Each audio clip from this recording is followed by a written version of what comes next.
Since 2017, the Italian Wine Podcast has exploded, recently hitting 6 million listens. Support us by buying a copy of Italian Wine Unplugged 2.0 or making a small donation. In return, we'll give you the chance to nominate a guest and even win lunch with Stevie Kim and Professor Attilio Scienza. Find out more at italianwinepodcast.com. Chin chin! Welcome to Masterclass US Market with me, Juliana Colangelo. This show has been designed to demystify the US market for Italian wineries through interviews with experts in sales and distribution, social media, communications, and so much more. We will quiz each of our esteemed guests at the end of each episode to solidify the lessons that we've learned. So sharpen your pencils, get out your notebooks, and join us each week to learn more about the US market. Hi, everyone. We're waiting just on Jeremy Hart to join us from Somm.ai. We'll be talking all things Italian wine today. There he is. Hey, Jeremy, how's it going? Doing great. How are you? Good. Thanks for being here. Thanks, everyone, for being here and joining us.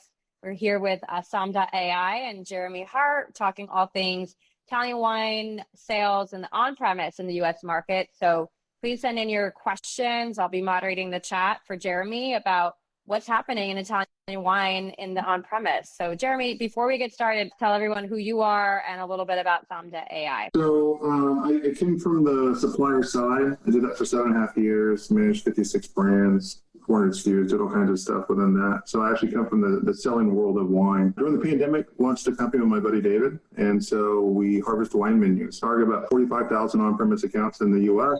We update it every 2 weeks. We track all changes, and then we have everything drilled down. So anything from Italy, as far as region, sub-region, appellation, predominant grape varietal, these are all sortable categories. And so we can tell you who the leaders are. Be a producer for on-premise, be a SKU for basically any geofencing you want to do, from zip code to across the country to a handful of states. Provide benchmarking and then lead generation, so you know where to go fish besides just understanding where you sit in the U.S. Amazing. Very cool. And Jeremy, you're joining us in Verona in November at wine2wine, which is really exciting. So there we'll be revealing the top 100 Italian wines in U.S. restaurants, which is really exciting. So we'll dive into all that data in November. So today's a little bit of a precursor for our followers around the type of data that Somm.ai can pull. So I'll just start asking questions, and then we'll see if anyone from the audience asks questions as well. But to start, why don't we just go through the top 5 Italian wines right now today in U.S. restaurants nationally? Let's start with that. Top 5 Italian wines across the country, and I'm doing this as we chat right now. It's going to be some of the ones that you would probably assume, but it's going to be La Marca Prosecco is number 1. 2, Santa Margherita Pinot Grigio. 3 is Ecco Domani Pinot Grigio. Number 4 is a massive surprise. It's Antinori Tigonello. Wow. Number 5 is going to be Ruffino Prosecco. Grigios and 2 Proseccos in the top 5, and then Tigonello sits right there at number 4. Wow, that is wild. And how often, Jeremy, is the data updated? Is it in real time? So we're able to jump in. We do it every 2 weeks. We go across all 45,000 menus. When we track all the changes, we are able to note when those changes have happened via the metadata. So we can tell you the exact date in which it happened, but we update it every 2 weeks. Once again, for everyone who's joining us, we're here with Somm.ai and Jeremy Hart, founder, talking all things Italian wine today. Jeremy will be at Wine2wine, and he's been a guest on the Italian Wine Podcast. So any questions you have about Italian wine sales in U.S. restaurants, we're answering them in real time. Jeremy's pulling the data. I'll keep asking questions and tell anyone else in the audience ask questions. I have lots. Jeremy, tell us the top 5 cities right now for Italian wine sales in the on-premise. It's going to be traditionally kind of what you see. All right, so top 5 cities, and I'm going to once again go by placements because I think account is good telling because obviously like New York's going to have a lot of accounts, things like that. Right. But the place really where you see the action at as far as the affinity towards like a certain place as far as like them actually supporting it. Are they getting a good portion of the wine list, stuff like that. Top 5 are going to be New York, being number 1. Okay. Chicago being number 2.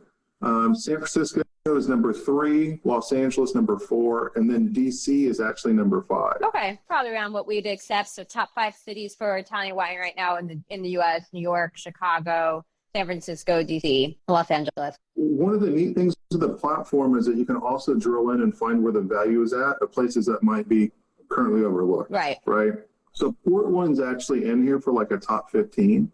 It's kind of a neat little thing. So you can find value in stuff like that. Very cool. Austin is right behind that. Atlanta, Houston's number 6, Brooklyn's number 7. Interesting. Okay. Can you show us your screen, Jeremy, for a second? Are you able to flip the camera and show us what you're looking at?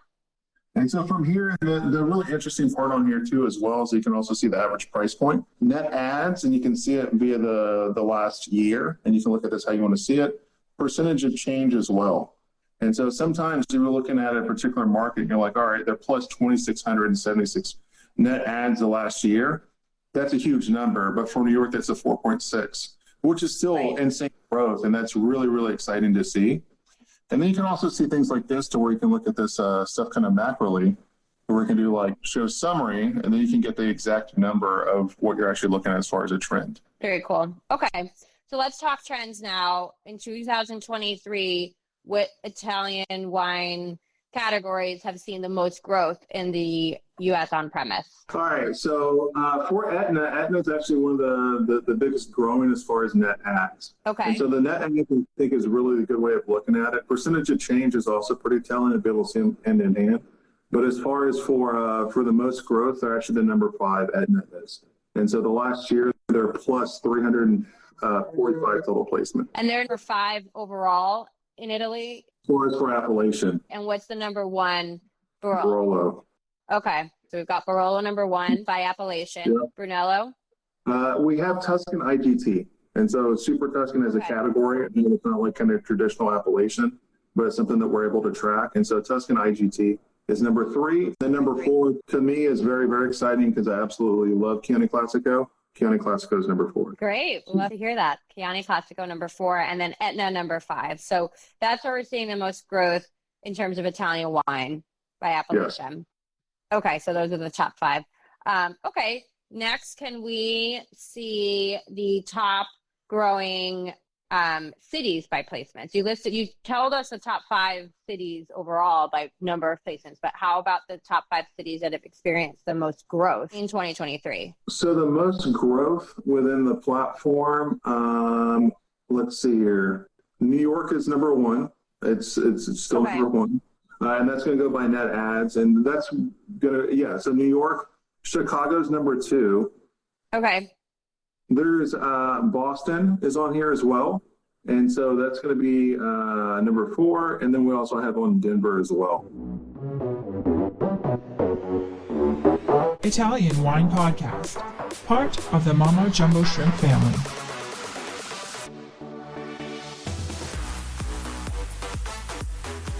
We have a question. Is the growth by number of items sold or by the increase of price that shows the increase of sales? So is it by the number of placements? Yeah, number of placements is what we're going to look at because we track what's going on the wine list. And so that's a really good metric. As far as sales and like burn rates, as far as what they're going through, that's not something we look at. But we can also tell you like the value of what a placement is by their estimated wine sales for an account. How about to the second part of that question, the price points? Are you able to be looking at changes in price point within the category as well? We can. And like from even looking at something like this, like if you wanted to understand like Chicago's number 2 here, if you wanted to open up Chicago and then understand where they are growing via appellation, you can do that. You can also do it via producer, but you can also do it via average price point. For Chicago, the biggest growth as far as for appellation is going to be Barolo. IGT is number 2 and then Brunello. Number 4 is Chianti Classico again, and number 5 is Barbaresco. Okay. And so those Chicago is following the kind of general trends that you listed as the overall national trends.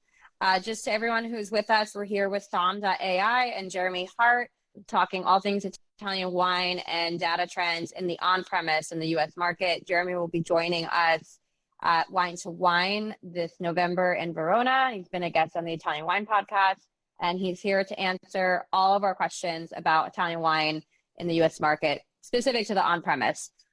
Okay, we have a question. How do you tabulate the categories, a name search compatibility or UPC match, or do you use item tags for each SKU?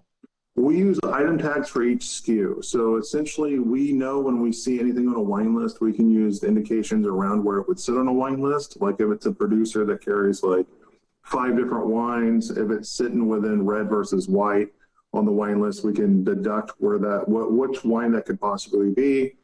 The interesting thing, and like if it said, X Chianti from here, or just X Chianti, we can determine essentially which tier of that Chianti that would be within a producer. And so we can drill down to all of those things. Like, it's pretty interesting. And then being able to take the individual SKU and then also have it tagged to brand is a nice little piece to look at as well, because besides just kind of individual SKUs, you can see how a producer is doing. And then another thing that we do as far as for that producer, if it's part of a wine group or importer, we can also track that as well. So we can see those kind of growings between importers as well. Yeah. So, yeah. Cool. Yeah, and it's exciting, I think, especially right now. Obviously, on-premise went through a lot of changes in the last few years, but we feel like we're back in a good place to the level of volume and sales. And interesting to see what's happening there. So we did the top 5 wines that are being sold in the U.S. on-premise when we started. Jeremy, can you repeat that list again? I think we have some new listeners. What are the top 5 Italian wines being sold in U.S. restaurants right now? So La Marca Prosecco, number 1. Number 2, Santa Margherita Pinot Grigio. Number 3, Epidemani Pinot Grigio. Number 4, which is a big surprise here, is going to be Antinori Tiganello. And then number 5 is going to be Ruffino Prosecco. Okay. Any questions from our listeners? Please chime in. Any questions you have for Jeremy, Somm.ai, about what's happening in the U.S. on-premise in Italian wine specifically today. Jeremy can answer questions about any wines, though, but today we're focusing on the Italian wine category. How about by winery, by brand? Are you also able to look at the top wineries, not their specific SKUs, but just overall in terms of performance? Via producer, the number 1 for placements across the country is Ruffino. Number 2 is Antinori. Okay. Number 3 is going to be La Marca. Number 4 is Santa Margherita. And then number 5 is Banfi. Okay, pretty aligned with the top wines as well, the top wineries, which obviously makes sense. So the next 5 are pretty interesting to me, because as far as the price point jump, you have Gaia at number 6.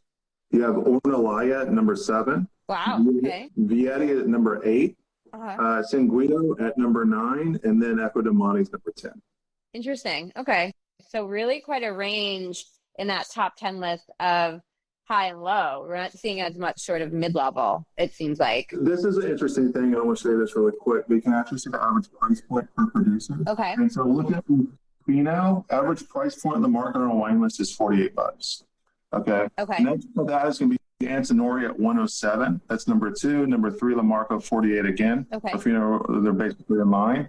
Santa Margherita is almost at 60. Banfi's at 60. Look at Gaia's average price point for being number 6. 481 on a wine. Well, okay. Sorry 481. about that. Wow. 481. And then Ornellaia is 350. Yeah. 350. Number 7. Vietti's average price point $75, and Guido's 386, and the Epidemani's 39. Really, no other country looks like this, and that's one of the really interesting things with Italy. Okay. And so, besides just being so diverse and having so many great wine producing regions and so many different styles, it's really quite interesting. Yeah. Yeah. I wonder why that is. I mean, any thoughts, especially as it compares to other regions that you're looking at data from, as to why Italy is seeing so much fluctuation in price point? I think the fact that there's the Pinot Grigio and the Prosecco own so much of the by the glass business that it really you can almost offset. And then historically, having Chianti is such a big player that's definitely carrying Banfi 100% as far as for where they sit on this list. I think that's probably the 2 biggest factors, right, as far as historical reference for one major region, and then having 2 very, very popular styles of wine that no one else can kind of replicate for the price. Right. Okay, we've got another question. If the top 5 out of 10 is my placement, it makes sense people would choose a big name like Tiganello to have, if nothing else, wouldn't it? Brand notoriety, right? It's obviously a factor here too in terms of restaurant list development. I hope that answers the question, but let us know if there's something else you were hoping to find out. Thank you to everyone for joining. We're here with Jeremy Hart, Somm.ai, talking all things Italian wine and on-premise in the U.S. If you have any questions about what's happening in the Italian wine category in the U.S. market and restaurants, feel free to drop them in the comments. Jeremy will be answering questions live. He's got the data pulled up on his screen. So I'll keep asking questions in the meantime. We'll take a couple more. Jeremy, let's see, what else? We talked about the top 5 wines, the top 5 wineries, the top 5 cities for Italian wine, the top 5 growth cities in 2023. We also talked about the top 5 appellations by growth of placement as well. What other trends are you seeing in Italian wine this year right now in the on-premise? One thing I do want to mention really quick that I think is pretty interesting is that because we tag down so well, you're able to see varietal breakdown, which isn't a typical conversation you have with when you're speaking about Italy, because you're always speaking of, Chianti versus, whatever it might be, just in terms of origin. And so it's pretty interesting. So the number 1 varietally placed wine in the U.S. from Italy is going to be Nebbiolo by placement, because we also track by vintages and things like that. So there's verticals. These are historically wines that can live a long time. So number 1 is Nebbiolo. It has 72,667 placements.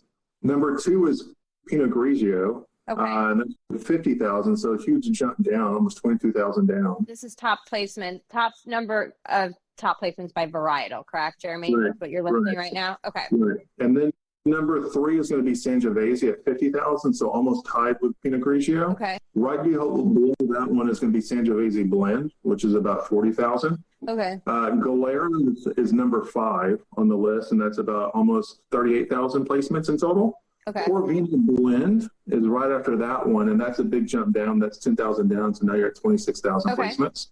And then you have Super Tuscan, and then the last one to round out the top 10 is going to be Moscato. Yeah, I mean, it's interesting that Nebbiolo is the number 1 placement by varietal, but we didn't see any Nebbiolo-based wines in the top 5 wines or wineries that you listed. So that's interesting that there's that gap there. All right, we have another question. What do you see as the regions, varieties with the most potential for growth? To me, what I think is probably appellation-wise is going to be the most potential for growth is Etna. Just couldn't be more popular, just kind of in general. Yeah. So I think also, Prosecco and Pinot Grigio aren't going anywhere. You have more American producers getting into that, which I think is really interesting, like Josh doing a Prosecco, things like that. That's really interesting to me, because now it gets to that whole kind of branding kind of aspect of, are people looking at, is it Italian as far as a namesake, or is it just, I drink Josh and now I'm going to drink a Josh Prosecco because they're making a Prosecco? Yeah, that's really interesting. We're going to see a lot more of that with American wineries getting into Italy. Seen any trends recently from that or is it too early to tell, like what's happening with some of these bigger U.S. brands that are now making Italian styles of wine? They're doing well. Yeah. They're doing well. And the funny thing is that there's so much growth on either side of it. You know what I mean? Like if you already are doing a lot of shelf business, and this is an off-premise conversation, but if you're already doing a lot of shelf business with, Josh or whatever it might be as far as a brand, it's really easy to go ahead and nudge them for an ANCAP or Prosecco or whatever that might be. So you will continue to grow those things. And so, no, not really. Super interesting. Thanks everyone for joining. We're going to wrap up in a couple minutes, but we've been chatting with Jeremy Hart of Somm.ai, talking all things Italian wine in the U.S. on premise. Jeremy will be at Wine2wine this November in Verona. He's been a guest on the Italian Wine Podcast, and he's been a great resource for us to learn more about what's happening in Italian wine, specifically in the on-premise and the U.S. market. So Jeremy, thank you so much for joining me today for this conversation. Are there any key takeaways, anything else that you want to add for what you're seeing in Italian wine right now that we didn't already talk about? It's gotten to the point now with a lot of the things that used to be esoteric aren't so esoteric anymore. I think during the pandemic, I think people looked for adventure in a bottle when they couldn't travel, and they found a little bit of that. And so everything's starting to tend more towards the premium in general. And and people want that adventure and are willing to spend the money on it. Yeah. And so that's going to be a really kind of interesting thing to happen over the next little bit. Right. So maybe next year we'll see those top 5 wines be a little more esoteric. Jeremy, one last time, can you repeat for us the top 5 wines right now, top 5 Italian wines right now in U.S. restaurants? Yep. Number 1, La Marca Prosecco. Number 2, Santa Margherita Pinot Grigio. And then number 3 is going to be Ecco Domani. Pinot Grigio. Okay. Number 4 is Tignanello. And then number 5 is Pinot Prosecco. Right. So we're still seeing, big brands, traditional categories, right, as the top selling wines in U.S. on premise. But based on your predictions, maybe we'll start seeing that shift as we keep going to some more esoteric and unique varietals. But thank you again, Jeremy, for being here. Thank you, everyone, for tuning in today. Once again, we were with Jeremy Hart, Somm.ai, Italian wine and on premise. Maybe we'll do this again, Jeremy. And it was so fun to have you here. Cool. Thank you for joining me today. Stay tuned each week for new episodes of Masterclass US Wine Market with me, Juliana Colangelo. And remember, if you enjoyed today's show, hit the like and follow buttons wherever you get your podcasts.